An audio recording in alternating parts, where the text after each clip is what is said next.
আজকে সকালের নাস্তায় ছিল ডিম ভাজা, কচু ভাজা, বেগুন ভাজা আর লাউয়ের সবজি। তো এই যে একটা রুটি আমার বাসার, আরেকটা হলো কেনা। বাচ্চা আর আমার হাজবেন্ড খেয়ে ফেলেছে। তো একটা রুটি ছিল, তো আমি একটা কিনে নিয়ে আসছি। তো এত যে মজা লাগছিল আমার, মানে কচু ভাজা আর বেগুন ভাজাটা মানে আমার অনেক ভাল লাগছিল। কচু ভাজাটা আমার এমনিতেই পছন্দ, বেগুন ভাজাটাও আমার খুব পছন্দ।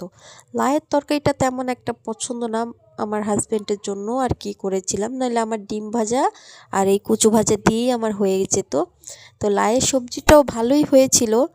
তো আমার বাচ্চার হাজবেন্ড আগেই খেয়েছে, আমি পরে খাচ্ছিলাম। তো খাবারটা অনেক মজা হয়েছিল। সকালে এরকম মানে সুস্বাদু খাবার পেলে আর কি লাগে বলেন। কিন্তু একটা জিনিসেই কষ্ট, যে খাবারটা নিজেকেই বানিয়ে খেতে হয়, কেউ তো আর বানিয়ে দিয়ে যাবে না। তো আপনারা সবাই ভালো থাকবেন, সুস্থ থাকবেন, অবশ্যই আমার চ্যানেলটা সাবস্ক্রাইব করে আমার পাশে থাকবেন আর আমার ভিডিওতে একটি লাইক দিয়ে শেয়ার করে যাবেন। আল্লাহ হাফেজ।